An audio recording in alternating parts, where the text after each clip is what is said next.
From the studios of Farm Journal Broadcast, this is AgDay.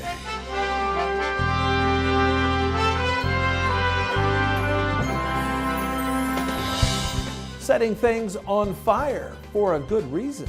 Using fire as a forestry management tool. How the University of Tennessee Institute of Agriculture uses controlled burns as a way to promote new growth. Why higher egg prices may be about more than avian flu. While President Trump's nominee to handle trade tells Congress why he wants the job. How can we emphasize our areas of competitiveness, technology, agricultural, advanced manufacturing? A look at his nomination hearing right now on AgDay. AgDay is brought to you by Pioneer. Pioneer brand corn is part of a winning team that includes deep local knowledge and on-farm support. Pioneer brand corn, your best year starts here. Good morning, I'm Clinton Griffiths. President Trump's nominee to be the next trade czar has outlined his policy goals. Jamison Greer is the president's nominee for U.S. Trade Representative. AgDay's Michelle Rook joins me. Michelle, Greer says agriculture is a major factor in his plans. Right, Clinton. USTR nominee Greer set out his trade priorities for the committee, which focused on agricultural markets, including market access, biofuels, and review of China's Phase 1 trade deal. However, Greer's goal is to expand trade and decrease the $1 trillion trade deficit the U.S. carries. And he says that may take the use of targeted tariffs. There's no question Jamison Greer has the resume to be USTR, especially with his work in the first Trump administration on USMCA and the Phase 1 deal with China. The key will be his handling of tariffs. He says his strategy leans towards targeted trade policies rather than sweeping tariffs, but he does see tariffs as a tool to combat the trade deficit. So with respect to tariffs and trade policy, we need to create incentives to produce in America, and we need to create incentives to get market access overseas. Our average tariff rate in the United States is 3.5%, which is substantially lower than many markets. He told the committee he wants to open new markets for ag exports, targeting specific markets like India and Turkey. His goal is to ensure U.S. producers have access to markets that match their competitiveness. And to me, that means that we need to go and gain market access where things have been closed until now. For many decades, we have had a trading system where the United States opens its market over and over again, and others do not. Greer pledged to reassess China's compliance with the Phase 1 trade deal, which fell over 40% short of the purchase agreement as part of the president's trade policy memorandum. There are mechanisms within that agreement, dispute settlement mechanisms, bilateral between the United States and China, to address failures of compliance. So if I were confirmed, I would expect to very quickly assess the results of that compliance review and very quickly go about enforcing compliance. On biofuels, Greer told senators he seeks to lower tariff barriers, especially in regards to the UK and Brazil, which imposes an 18% tariff on U.S. ethanol. However, Brazilian ethanol comes here nearly duty-free, so I hope you will address this trade imbalance with Brazil. Senator, if I'm confirmed, I will work with you. I have a lot of things at the top of my list, but this is one of those things. I'm happy to work with you if I'm confirmed. Greer also sees an opportunity for American biofuels feedstocks to meet the demand for the global sustainable aviation fuel market. I'm Michelle Rook reporting for AgDay. All right, thanks, Michelle. The overall mood of farmers seems to be improving. The latest Purdue University CME Group Ag Economy Barometer coming in at a reading of 141. Now, that's up 5 points from the previous month. The barometer's rise was attributed to a 9-point rise in the current conditions index. Farm Financial Performance Index rose to a reading of 111. That's up compared to 98 in December and well above where it was back in September when the reading was just 68. Now, the future of ag trade also clearly on farmers' minds when asked which policy or program will be most important to their farm in the next 5 years. 42% of those asked chose trade policy. You've probably heard about the controversy surrounding a government agency called USAID. Now, the agency is supposed to provide assistance to allies as well as impoverished nations around the globe. And U.S. agriculture has traditionally played a role in the organization. Now, the Star Tribune reporting USAID purchased $70 million in commodities in 2024 just from Minnesota alone. It says Cargill, CHS, and others sold commodities including sorghum, wheat, and peas to the agency's Food for Peace program, which is typically funded through the Farm Bill. It reports last year alone, USAID purchased $2 billion worth of U.S. grown crops. Currently, there is a funding and operational freeze at that agency. Groups that work with USAID telling the newspaper that $500 million worth of food set aside for USAID projects is at risk of spoiling. Now, last week, U.S. Secretary of State Marco Rubio said government officials were reaching out abroad to determine what programs would be exempt from the work stoppage at USAID. A snowy weekend in parts of the northern plains and Midwest is more on the way this week. Meteorologist Jack Van Meter has a look ahead for us. Let's go ahead and start out with our jet stream with tomorrow. We can see that we're actually going to be going through a couple changes, especially by midweek. We'll start again tomorrow. We do see this very pronounced trough that is coming off of Canada. As I play this in motion, we will actually see that that trough will be digging southward just little by little. And what that's going to do is kick up some energy and force the system that is starting to congregate around the deep south and really pull some energy from the Gulf. And that'll actually be rocketing off to the east. We do see some subtle ridging following actually out to the west. But as we can see, what's right behind it? Well, it looks like we're going to be seeing another system that'll be moving through going into, this is going to be next weekend. So February, you got to remember, still going to be winter time and still plenty of time for folks to be seeing that wintry forms of precipitation, whether they be snow, ice, or rain. And a beautiful day in Kansas has Dad Burgum out in the fields. He says he's moved some corn out of the bags in Grantville, and it looks like it was a great day to do it. Well, I'll have more in your forecast coming up. All live poultry markets in New York City and some of its suburbs are closed this week. That's after the detection of 7 more cases of avian flu. Now, as we've been reporting, the nationwide outbreak has led to the slaughter of millions of birds and driven up egg prices. More than 156 million birds in the U.S. have been affected by avian flu, many at large farming operations that have had to slaughter their entire flocks. But CoBank said other factors are also causing supply constraints and driving up prices, such as the skyrocketing consumer demand for eggs in recent years. It says per capita egg consumption has grown by 20%. Just in the last year alone, we've had to euthanize more than 40 million birds, and we started this year by euthanizing an additional 15 million birds because of this deadly virus. It's absolutely devastating. The price of eggs jumping 50 cents per dozen just between November and December. Right now, a dozen eggs in the Midwest cost $7.08. That's 7 times higher than 2 years ago. The U.S. Centers for Disease Control and Prevention continues to say the virus poses low risk to the general public. It wasn't just cattle under pressure to end last week. Grains also looking for fresh direction on Friday. We'll talk about markets coming up. And later, these Tennessee students are learning to work with fire to improve forest health. We'll see how they're doing it in the country.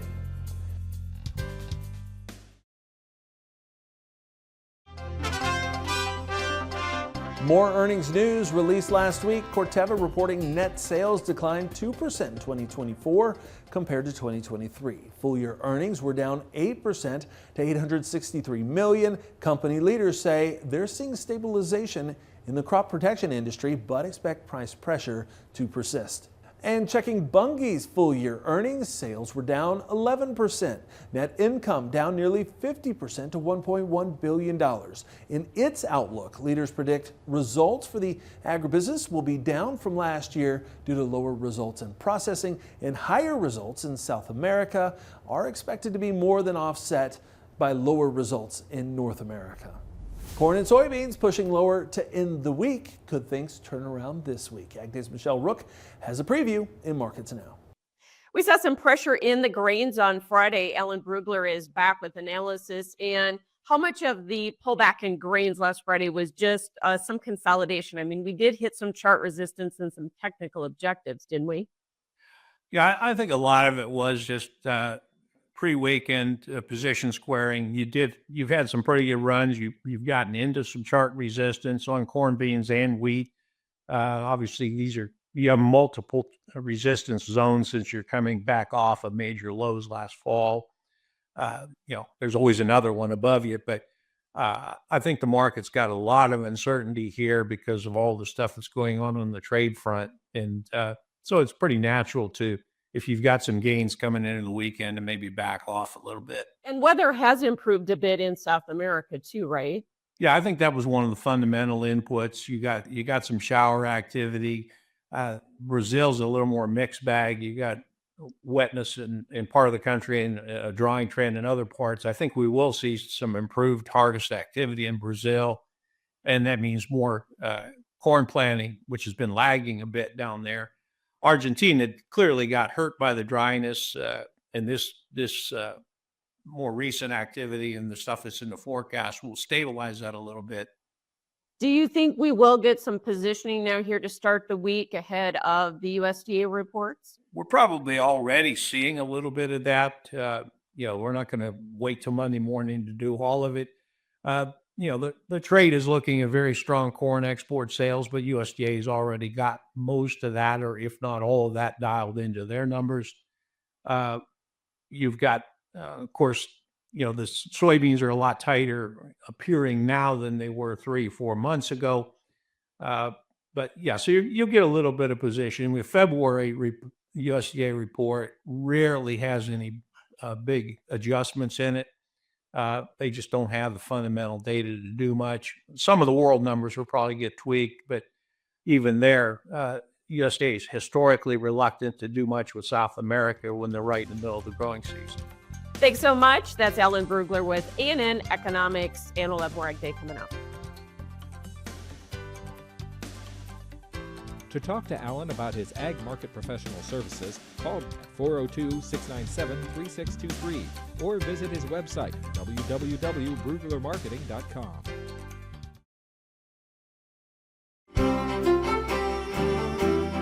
As I mentioned earlier, by midweek this week, we're going to be seeing a few systems moving through the country. We'll start in just a few hours at 6 o'clock in the morning. And as we can see, some scattered showers are starting to develop, especially on eastern Texas going into Arkansas. But as I put this in motion, we can see that a lot of energy will be coming together. And this is going to be that next midweek system that we see coming together right around Tuesday morning. Again, for folks in the south, going to be mainly a rain event. And for folks pretty much north of the Ohio River, we're talking snowfall, but we're not talking extreme amounts of snowfall. As I keep playing this in motion, that'll be moving out to the east, and right behind that, again, we're looking at another very similar system. Again, pulling a lot of moisture from the Gulf, and that's actually meeting some colder, more Canadian air, pretty much right around the central plains around Kansas and parts of southern Nebraska. And that as well will rocket out to the east as the trough starts to eject, and looking like a lot of rain, especially for parts of the southeast. And when we're talking west coast,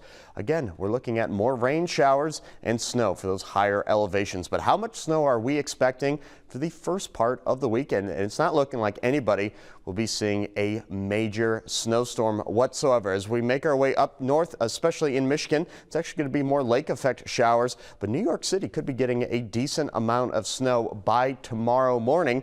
Looks like 3 upwards of 6 inches of snow, and then a dusting for much of the plains. And finally, taking a look at our precipitation outlook, our temperature outlook, we can see that colder weather will be up north while warmer weather will be down south.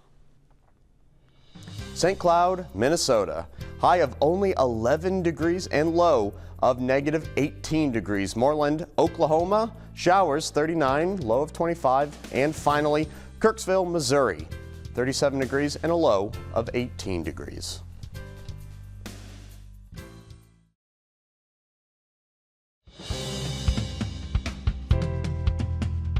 Ag machinery maker AGCO also releasing its earnings report for 2024.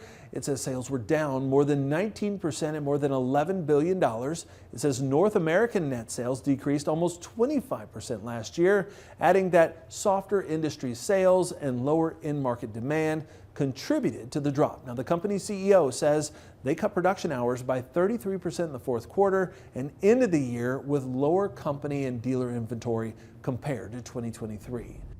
You may not need one for a while, but Machinery Pete says he's seeing a trend when it comes to used combines. Okay, folks, let's talk the latest trends with used combine values. Now, I'm seeing some different things emerging out there on the market. So the last year or so, of course, the 1- and 2-year-old model has been under a lot of pressure when they show up at auction. Now, last Thursday on an online farm auction out of Root House, Illinois, this 23 model John Deere S770 with 373 engine hours on it, one owner with warranty, so for $312,500. Now, last year at auction, the average auction price on a 23 model S770 with between 300 and 450 engine hours was $366,292. And actually, early last year, I saw them go as high as $430,000. And again, last Thursday in Illinois, $312,500. Now, if you start getting just a little bit older models, we're seeing some selectively stronger pricing with used combines. So, for example, the 2 highest auction prices ever in the U.S. on New Holland harvesters. So let's go to January 21st, online auction out of Clarkson, Kentucky by Merit Auctions. This 20 model New Holland CR890, 652 engine hours on it with 36-inch tracks, bought new in 21. So for $277,500. Again, highest auction price ever in the U.S. on a New Holland combine. And just a couple weeks before that, Big Iron had a sale December 20th where another 20 model CR890 with 880 engine hours on it out of Herscher, Illinois, so for $260,250. And that's now the second highest auction price ever in the U.S. on a New Holland combine. And if you get just a little bit older models that over that magic 10-year-old mark in good condition, you can see some really strong bidding. So, for example, February 1st, I covered an auction in Seven Springs, North Carolina, where this John Deere 9670 STS with 1,371 SEP hours on it. So for $122,000, a very strong price. All right, thanks, Pete. Well, up next, working with fire. We'll see how the University of Tennessee is utilizing fire to improve the health of state forests.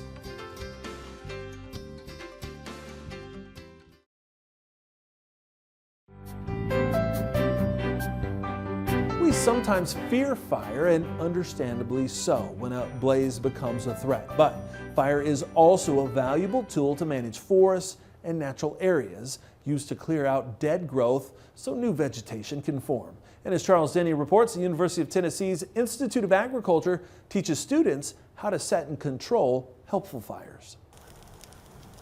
A line of fire along the perimeter of a pine forest, but here it's deliberately set with drip torches. As it burns hot, it takes out unwanted shrubs and cover, but isn't a threat to the tall trees. But also important to note here is who's lighting the fire.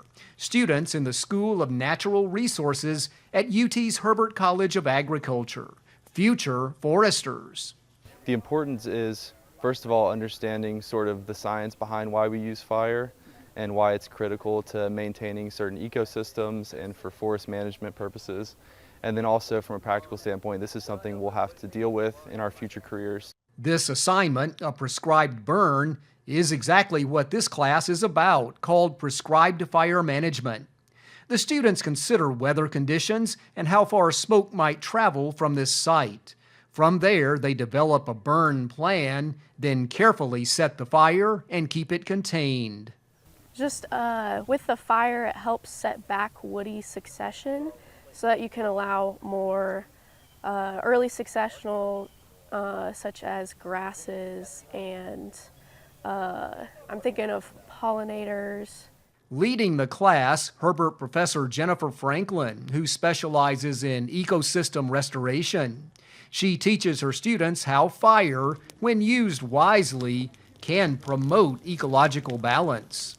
What the students get out of it is on-the-ground observation of fire behavior. One key fact students learn: if a forest goes too long without a natural fire, fuels build up, and an inevitable wildfire might burn much hotter and be more destructive. Prescribed burns can offset the potential for fires nobody wants. In some areas we're using fire for fuel reduction so that we can reduce the wildfire risk. In other cases, like the meadow here, we're trying to manipulate the plant species that are there. So some species tolerate fire very well, others don't. The students have other fire training to come, part of their academic growth. But their chief lesson here, fire is to be respected, not feared. By introducing these students to prescribed burns, they learn to manage and protect the forest. This is Charles Denny reporting. All right, thanks, Charles. And that's all the time we have this morning. We're sure glad you tuned in. From all of us here at AgDay, I'm Clinton Griffiths. Have a great week out in farm country.